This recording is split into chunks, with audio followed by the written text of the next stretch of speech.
Բարև ձեզ սիրելի հայրենակիցներ, դուք դիտում եք ARM Comedy երգիծալեզվաբանական հաղորդումը։ Այսօր եւս մեկ քայլ միասին կկատարենք դեպի գալիք ընտրություններ, որտեղ ապրիլի 2-ը արդեն սարի հետևում չէ։ Իսկ առայժմ մենք ունենք դեռ փետրվար եւ մարտ ու մի կտոր հունվար։ Հա, եկեք այս հունվարը գլորենք, արագ գլորենք, դիտենք այսօրվանի մեջ։ Եթե նոր եք կոմայից դուրս եկել ու անտեղյակ եք շոկային լուր, Հովիկ Աբրահամյանը լքում է ՀԿ-ն։ Կարմիր գծերի սև օրերը Երևանում։ Տեսախցիկներ ընտրատեղամասերում, օրենքի պահանջ թե բարի ցանկություն։ Վանաձորյան կրքեր, ինչ կարող է եւ չի կարող անել ավականին։ Շարունակվում են նախընտրական վերադասավորումներն ու վերադաշինքավորումները։ Ընդդիմության շարքերը մոտ ապագայում կարող է համալրել եւս մեկ քաղաքացի։ Ինչի՞ ման ընդդիմության կարող է այլ ընտրանքի շարքերը համալրել։ Բարեկամս, այլ ընտրանք այլևս չկա, ԲՀԿ-ին արդեն ընդդիմություն են։ Ցենց ասեմ, եթե Հովիկ Աբրահամյանը համալրեց իրեն շարքերը, իրենք ավելի շատ այլ ընտրանք են։ Ես ուզում եմ Հանրապետական կուսակցության փոխնախագահ Հովիկ Աբրահամյանը իշխող կուսակցությունից դուրս գալու որոշում է կայացրել։ Այսօր Ազատության հետ զրույցում այդ մասին ասաց ինքը նախկին վարչապետը։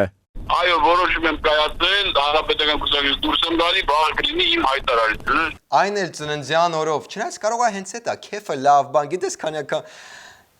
Կոմոտնես բան ա։ Չէ, երբեք։ Հաստատ։ Լավ, դե կարող է ուղղակի չեր ուզում ծնունդ նշեր, ու տենց ոնց որ ուշադրություններ շեղում ծնունդից, տարբերակա չէ։ Նմանատիպ տափակ եւ դիլետանտ վերլուծություններից խուսափելու համար ARM Comedy-ն որոշեց զրուցել քաղաքագետ վերլուծաբանի հետ, ոչ թե Նարեկի, որ խուսափենք բոլոր տեսակի սպեկուլյացիաներից։ Կարող է ուղղակի Իսպանիայի Տոմսոն էր այդ օրվա վրա ապրիլին ու չեր ուզում կորցներ։ Հալա, ձեր քաղաքագետին կոնչ։ Եվ այսպես մեր հյուրն է քաղաքական վերլուծաբան, վերլուծագետ Մարտիրոս Մարտունը։ Բարև ձեզ Մարտիրոս, շնորհակալություն մեր հրավեր ընդունելու համար եւ ձեզ ասեք ինչ է կատարվում, ուր կգնա Հովիկ Աբրահամյանը։ Դե շատ դժվար է վերլուծել, որովհետև այս պայդրությամբ նա դուրս եկավ հանրապետականից եւ հիմա ինչ որ տեղ ամ գալիս կուսակցություն գուցե որտեղ եւ կարող է միանա։ Մարտուն, իսկ ինչպես է գնահատում շանսերը, որ նա կմիանա ԲՀԿ-ի այդ դաշինքին։ Շատ մեծ են շանսերը, որ հենց ԲՀԿ-ին կմիանա, որովհետև այս պահին դա այլ ընտրանքային ուժ է, ոնց որ հանրապետականին եւ մեծ են շանսերը ին վերլուծությունն էլ անձնական ցույց է տալիս, որ հենց ԲՀԿ-ին կմիանա Հովիկ Աբրահամյանը։ Մարտիրոս, իսկ կարող է չմիանա ԲՀԿ-ին։ Գիտեք, քաղաքականությունում ոչինչ չի կարելի բացառել, նույնիսկ ավելին, եթե ուսումնասիրենք պատմությունը, դինամիկան հարաբերությունների, ես շատ կզարմանամ, եթե ԲՀԿ-ին միանա, որովհետև որևէ նախադրյալ որևէ մեսիջ միջ այս պահը, որ ԲՀԿ-ին կմիանա, նա մեզ չի ուղարկել։ Այսինքն կարելի է հստակ ասել, որ կամ կմիանա, կամ չի միանա։ Եվ երկրորդ հարցը կներեք, որ ընդհատում եմ, երկրորդ հարցը բանը, կարող է միանալ Ռաֆունց ժառանգությանը, կարող է միանալ։ Դե տեսեք, շատ հավանական է, ասեմ ինչու, որովհետև ինչի ժառանգությունը միջև օրս չի ասել, թե իրանք կոնկրետ որ դաշինքին եզրին են, հա, միանում, որովհետև սպասում էին, որ Հովիկ Աբրահամյանը դուրս գա հանրապետականից նոր կողմնորոշվեն։ Ուստի այո, ժառանգության հետ համատեղ դաշինքը շատ չափազանց հավանական է։ Մարտիկ, իսկ կարող է չմիանալ ժառանգությանը։ Գիտեք ոնց Եթե հիմա ինձ ասեք, որ կմիանա, ես բարձր կարող եմ ստեղ նստեմ ծիծաղամ, որտեղ Հովիկ Աբրահամյանը, որտեղ ժառանգությունը։ Եվ ավանդաբար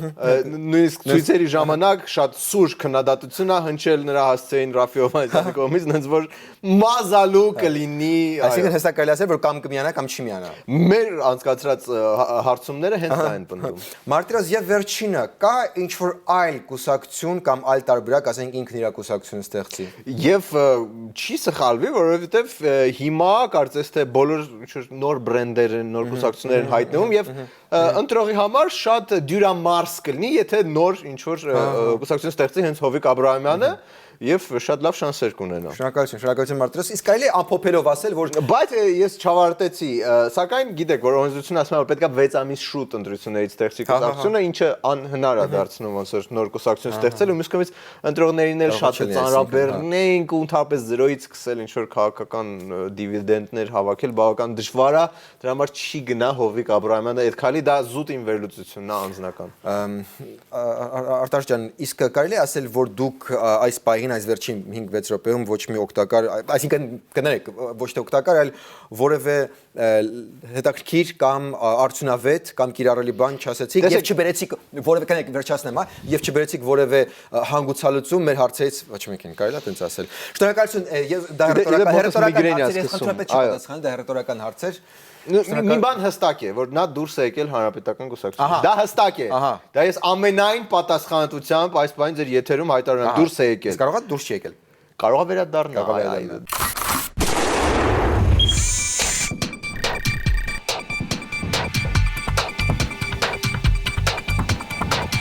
Ինչպես գիտեք, ընտրություններին նախատեսվում էր տեսախցիկներ դնել ընտրատեղամասերում, որ մենք կարողանանք բոլորին հետևել։ Այսինքն որ հիմա 100 կաբելային ալիք ունեք ու ոչ մեկը չեք դիտում, այդ դրա ավելի դաժան տարբերակը պետքա լիներ։ Բայց ինչպես հաճախ լինում է, պայմանավորվածությունը մի բան է, իրականությունը լրիվ ուրիշ բան, որը նման չի պայմանավորվածության։ Ընտրական օրենսգրքի վերաբերյալ ընդդիմության եւ իշխանության անցյալ տարվա աշտանը ձեռք բերված եւ պատմական համարված համաձայնության դրույթներից մեկի կյանքի կոչվելը կասկածի տակ է։ Խորհրդարանի առաջիկա ընտրությանը բոլոր տեղամասերում անխտիր տեսախցիկներ կարող են չլինել։ Ինչ մի դժվար բան է 4x4x4 հանձնաժողովում բոլորը պրոֆեսիոնալներ են։ Հավայի բան չէին առաջարկի, փողն էլ կա, չէ։ Հա, եվրոպացիները վիզա են վեկալել։ Բա ինչ, տեսախցիկ վաճառող չկա, չեմ հասկանում։ Ծիծաղելու բան ստեղ չեմ տեսնում։ Ըստ կենտրոնական ընտրական հանձնաժողովի հատուկ տեսախցիկների հարցի համար ստեղծված հանձնաժողովի հայտարարած մրցույթին մասնակցել է միայն մեկ մասնագիտացված ընկերություն, որը ներկայացրել է իր պահանջները։ Այն գումարը, որը առաջարկվել է տվյալ կազմակերպության կողմից, այդ գումարը դեռևս ավելի շատ է, քան նախատեսվել էր այդ գործառույթները իրականացնելու համար։ Ոնց բա մեկը չկա, ասենք Էժան բանանի տեղը Էժան տեսախցիկ ներկրի։ Լսի, բայց ես մշուշոտ սկսում եմ հիշել, որ ինչ որ մեկը պնդում էր, որ դա շատ է Ժանը 4-ին գումարածներից ինչ որ Հա, ասում էր, որ ընկերուն եւ աչքերը փակ դա կանի, մշուշոտ, բայց Նա ծրի էլ այդ մշուշոտ, հələ ոնց է։ Ոնց որ բացվում է։ Դուք ասեցիք, թե հաշվարկը չունեք վիդեոկամերաների, ես ուզում եմ ձեզ պարզ օրինակ բերել։ Իմ ընկերը, որը մեր կողմից վստահված անձ էր, ուրեմն կազմակերպեց մի վեբսայթ, դրեց մի տեսախցիկ, վեբ տեսախցիկ, ամբողջ օպերացիան իր վրա նստեց ընդամենը $20, որ ինքը կարողանա ամբողջ ընթացքում on-line նկարահանի եւ հեռարձակի որևէ վեբսայթի վրա։ Բա ուր է այդ ընկերը, պարոն Զուրաբյան, ժողովրդական խոսքը ասում է, իսկական ընկերը դա $20 live stream կազմակերպող ընկերն է։ Կարող է ինչ-որ բանա պատահել, կռվել են այդ ընկերոջ հետ։ Չէ, եթե տես բան ա եղել, հենց հիմա գնում բարիշում եք։ Եթե նոր տարուն իրանց տուն չեք գնացել, ասում եք Վրաստանում եմ եղել, մի բան մոգոնեք։ Եթե ծնունդը չեք շնորհավորել, ասեք անհասանելի էր, զանգում էի, հա։ Իդեպ նարեկ, ինչու դու նոր տարուն չեկար մեր տուն։ Դե Վրաստան է ես, Կուտայիսի։ Ինքը հաղթեց, որովհետև հնարավոր չէր որևէ ընտրագեղցիկ այդտեղ հաղթեց խայտարակ ռեժիմի համար արդյունքով, այսինքն ոչը մեծ հաղթանակ կրեց այդ կոնկրետ այդ տեղամասում։ Այսքանից հետո ուղակի պարտավոր եք այդ ընկերոջը ներկայացնել Զուրաբյանի ընկեր ստուդիո։ Եթե իհարկե ընկերը իսկական է, որտեվ օրինակ ես ընկեր ունեմ BMW X5-ը մի ձեռքով գետնից պոկում է։ Միակ խնդրեմն է, որ դա ինքը չկա։ Ես ընկերն եմ, որ կարա 47 էկլեր ուտի առանց կանգնելու non-stop իրար հետևից։ Էլի հորինված է։ Չէ, մահացա վերջել շաքարուներ։ Լավ, բա հիմա ինչ պետք անենք, Եվրոպա ենք, ինչ են անում, այս հարցը պետքա լուծվի, չէ։ Կան տարբեր տեխնիկական տարբերակներ եւ կարծում եմ, որ դրանք քննարկվելու են նաեւ այսօր եւ վաղը, քանի որ հաշվի առնելով ժամանակի սղությունը, լուծումը պետք է գտնվի առաջիկա ժամերի կամ օրերի ընթացքում։ Մինչև այս շաբաթվա ավարտը կարծում եմ մենք պարզություն կունենանք, ինչ է հնարավոր անել եւ ինչ ոչ։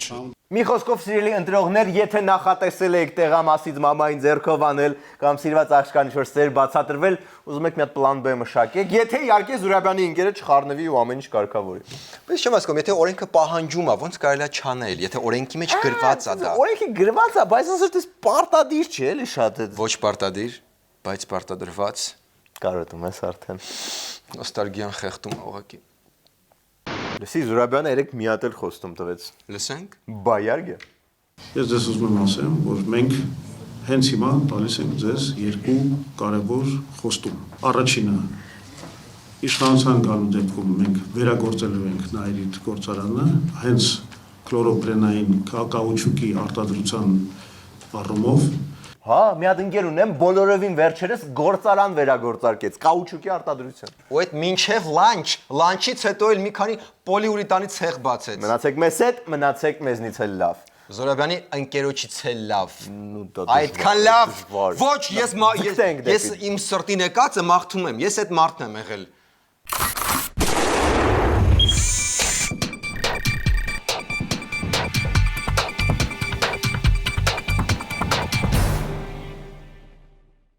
Շատ հաճախ, երբ մեքենաների երթևեկությունը փողոցներում կարգավորում են երկու տարբեր մարմին, արդյունքում ստացվում է հորի պատկեր։ Այո, բարեկամներ, այսօր խոսքը գնալու է կարմիր գծերի եւ փողոցների նկարահանման սարքերի մասին։ Կամերաների երևի։ Ինչ հին ես, դա կոչվում է տեսաձայնագրման սարք։ Եվ այսպես առաջին հայացքից ոնց կարար կարմիր գծերի ու կամերաների միջև խնդիր լինել, բայց պարզվեց ինչ։ Աբովյան Իսահակյան խաչմերուկն է, վարորդը մեքենան կայանել է վճարովի ավտոկայանատեղի համար նախատեսված կարմիր գծերում, բայց տուգանվել է։ Ճանապարհային ոստիկանությունն այս դեպքում հիմք է ընդունել օրենքը, ըստ որի խաչմերուկում կանգառը կամ կայանումն արգելվում է, հաշվի չառնելով, որ կարմիր գծերում կայանելու համար վարորդը գումար է վճարել։ Ինչպես գիտեք, կարմիր գծերի ամբողջ իմաստն է, որ այնտեղ կայանելուց ու վճարելուց հետո քովրալ տուգանք պետք չգա, բայց չէ։ Պարզվեց ինչ, եթե կանգնում ես կարմիր գծի վրա, կարող է լավ էլ տուգանեն։ Բայց չէ որ մարդը մուծել է կանգառի համար։ Կմտածեք դուք։ Չէ, մտածելու բան չկա, հենց դա։ Մարդը իրոք մուծել էր ու ոչ միայն այդ մարդը։ Կարող է այդ կամերան Զուրաբյանի ընկերն է դրա։ Նմանատիպ մեկ այլ խախտման համար էլ Գրիգոր Լուսավորչից դեպի Մաշտոցի պողոտա տանող հատվածում տուգանվել է մեկ այլ վարորդ։ Այստեղ կարմիր գծերը գծված են հենց կայանումն արգելող նշանի մոտ։ Հիմա կամ Parking City Service-ն է թմրանյութերի ազդեցության տակ գծել այդ գծերը, ամենտեղ կամ Security Dream-ի կամերաները դալտոն են ու չեն ցույց տալի գծերի գույնը, ասֆալտի տարբեր։ Նայ, Security Dream-ը ուղղակի ուզում է ոնց որ վարորդների ով պատժել Parking City-ին կամ Parking City-ին գծում է կարմիր գծեր, որտեղ օրինական չի կայանել, դե որտեղ թմրանյութերի ազդեցության տակ էին դրանք գծվում։ Կամ լավ չի, կարևոր չի, կարևորը որ արանքում մենք ենք տուժում։ Վարորդները տոտալ քաոսի մեջ են։ Ավելի մեծ քաոսի մեջ, քան ռեժիմն է։ Եթե այդ նշանը գործում է, կարմիր գիծն ինչ է, եթե կարմիրի գիծը կա, այդ նշանն ինչ է։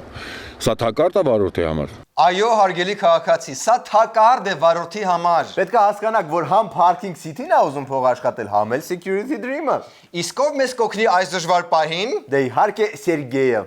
Ես իմ թափը կարող է չերիքի ուղղակի, ես։ Բարեբախտաբար մեր կողքին է շատ ավելի թափով Սերգեյ։ Վարորդի ընկեր իրավապաշտպան կազմակերպությունը վարորդներից բազմաթիվ նմանատիպ ակտերի դիմումներ է ստանում։ Կազմակերպության ներկայացուցիչն ասում է, Երևանի փողոցներում շատ տեղեր կան, որ կայանումն արգելող նշանի մոտ կարմիր գծեր են գծվում։ Գծված է, բնականաբար թույլատրելի է։ Կանգնեց, տուգանվեց համաձայն ճեկ կանոնների։ Իհարկե տուգանվեց։ Ինչ տասես, մարդ մի կողմից 12000 տալիս է, որպեսզի կայանի, բայց մյուս կողմից արդեն համաձայն ճեկ կանոնների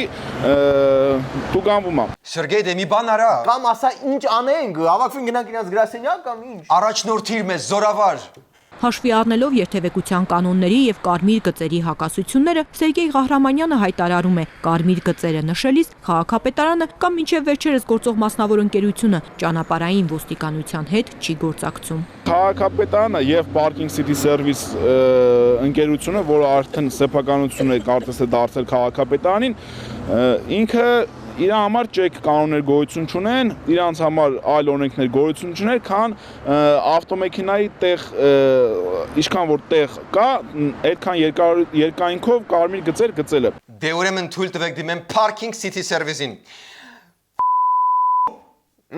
Դա ավելի շատ դիմում չէր, ավելի շատ էմոցիա էր, դա էմոցիա։ Լավ, իսկ բովանդակային առումով թույլ տվեք Parking City Service-ին ասել Գիտեք, էմոցիան բաց չի թռում։ Մի հատ բան է, էլի, ձեռի հետ երթևեկության կանոնները կարդացեք, տեսեք, որտեղ չի կարելի կայանել, որտեղ կարելի է ու ըստ դրա գծեք այդ անտեր գծերը։ Հո չենք ասում ընդհանրապես ռադարեք այդ դրանք, թե ասում ենք։ Մի քայլ արեք, մի քայլ, առայժմ գոնե ճիշտ տեղեր գծեք։ Այն, որ ճանապարհային երթևեկության կանոնները վարորդը պարտավոր է իմանալ, Սերգեյ Ղահրամանյանը չի հերքում, բայց ասում է ամենևին էլ պարտավոր չէ կարմիր գծերում կայանելուց առաջ ամեն անգամ ստուգել դրանք թույլատրելի, թե արգելված հատվածում են գծված։ Կարմիր գծերի որոշումները իրենց շատ են հակասում, ընդ որում սկսենք նրանից, որ 1 կամ 2 երթևեկելի գոտի ունեցող փողոցներում պետք է ընդհանրապես կարմիր գծեր գծված չլինեին, բայց Կասկադի հարակից տարածքում Թամանյան փողոցի վրա Իսահակյան հատվածում երկայնքով այնտեղ կարմիր գծեր կան։ Վարորդի ընկերը հենց այդ հատվածի կարմիր գծերի համար դիմել է քաղաքապետարան։ Պատասխանել են, որ հարցն ընթացքում է։ Սիրելի քաղաքապետարան, Ջանիկ, հասկանալի է, որ տոններ են ուտուշ խմուշ բան, բայց մանրից ակտիվացեք, բզբզացեք, չէ որ Երևանը նաև ձեր հետ կապ ունի։ Բանն այն է, որ Սերգեյ, քաղաքապետարանը ընկել է հնդկական սերիալների ազդեցության տակ եւ արդյունքում սովորականից դանդաղ աշխատում։ Իսկ մենք ունենք բացառիկ նյութեր։ Գիտես ինչ։ Այո, մենք ունենք բացառիկ նյութեր, թե ինչպես է քաղաքապետարանում տեղի ունենում հենց այս հարցի քննարկումը։ Բայց մի հատ նայենք, բայ կներես։ Պարոն ղեկավար, մարդիկ բողոքում են կարմիր գծերից։ Ինչ են անելու։ Ուզում եք ասել, որ մարդիկ ինչ չեն սիրում։ Կարծում եմ բողոքը սիրո արտահայտություն է։ Որ սիրո։ Ես չեմ տեսել մարդկանց սերը։ Բայց դուք գիտեք սիրո իմաստը, պարոն համապատասխան բաժնի ղեկավար։ Ես ոչ մի բան չեմ տեսել։ Չեք տեսել, թե չեք ուզեցել տեսնել։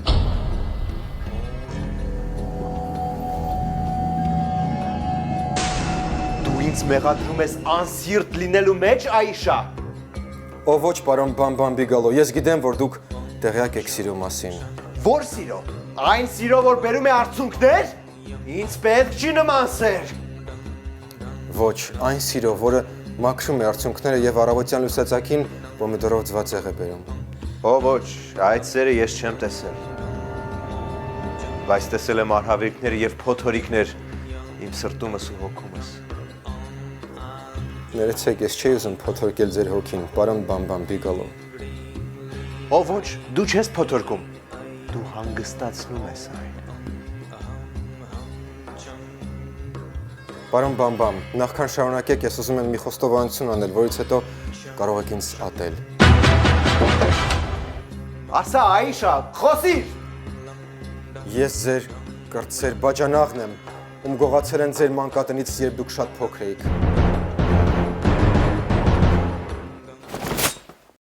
Ահա, թե ինչպես է աշխատում քաղաքապետարանը կարմիր գծերի վրա։ Հուսով ենք, որ ի վերջո Այշան ու Բամբամբիգալոն Պարոն Բամբամբիգալոն։ Պարոն Բամբամբիգալոն կլուծեն այս հարցը։ Մնացեք մեզ հետ։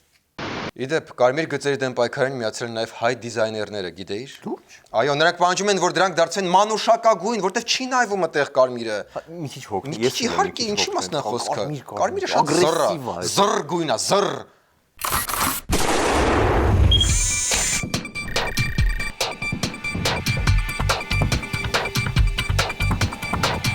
Իսկ այժմ Վանաձորյան լուրեր։ Այնտեղ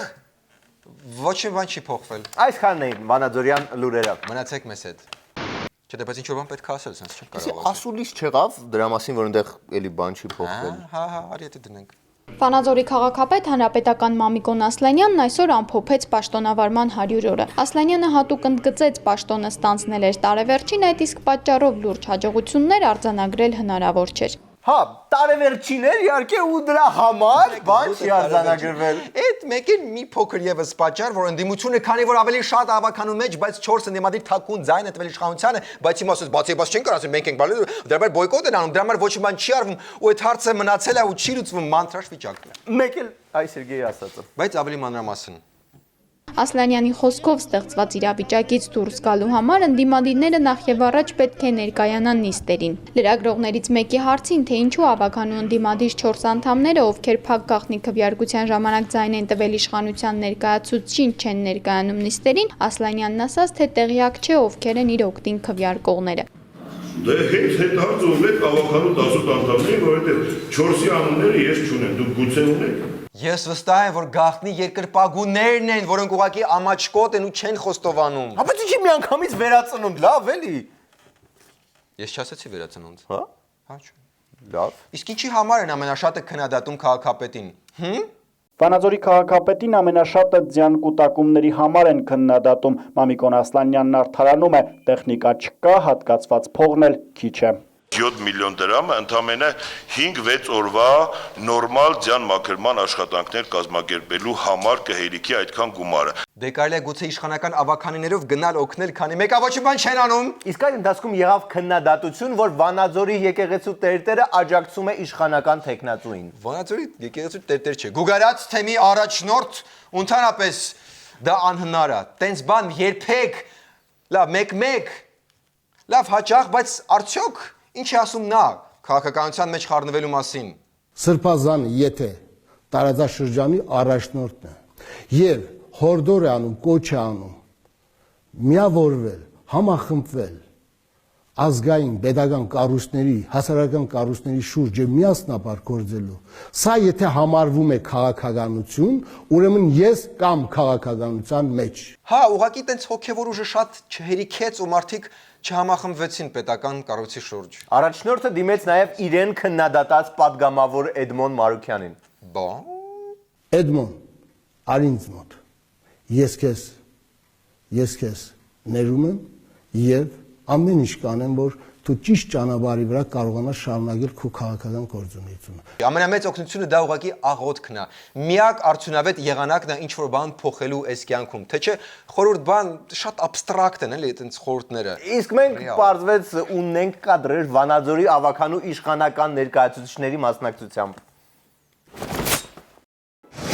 Պարոն Բամբամ Բիգալո, ես գիտեմ ով է ձայն տվել մեզ այդ չարաբաստիկ քվեարկությանը։ Այշա բասա, ես շուրջ 1 տարիա փորձում եմ հասկանալ ով էր։ Ես չեմ կարող ասել, պարոն Բամբամ, դա իմ գաղտնիքը չէ։ Այշա, ռամի արև եմ երդվում, եթե հիմա չասես, ես մի խնդություն կանեմ։ Ով ոչ խնդրում եմ, պարոն Բամբամ, դա իմ գաղտնիքը չէ։ Միլլերիր, Այշա, Միլլերիր, ասա։ Դա իմ, ես չեմ կարող, ես խնդրում եմ, ես չեմ կարող, լավ կասեմ։ Մեզ ձայն է տվել։ Իսկ դրա մասին մենք իմանանք հաջորդ սերիայում։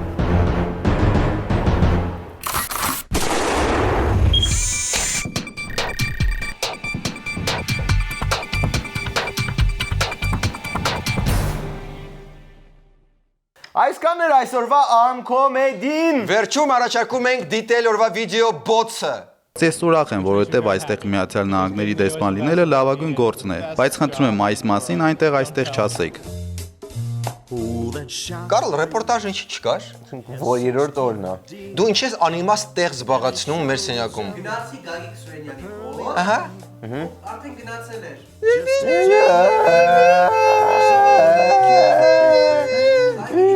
Shut up. Out of sight. You know where that shark bites. Սիրելի բարեկամներ, գիտեք, մենք ունենք արդեն ինտերակտիվ մաս, որտեղ ձեր կոմենտները հաղորդման վերջում ցույց ենք տալիս, բայց եւս մեկն ենք ուզում ավելացնել։ Դուք կարող եք ուղարկել ձեր ողջույնը Arm Comedy-ին, սրա նման։ Բարև Հայաստան, բարև Arm Comedy, Սերգեյ ու Նարեկ, դուք ամենալավն եք, hello from Romania։ Ու մենք ձեր վիդեոները շատ շուտով ցույց կտանք ամբողջ մոլորակին ուզում եմ ասել։ Կարլի գլխով ենք երդվում։ After drawing out all his hidden stash, now my peace bends just like a sail.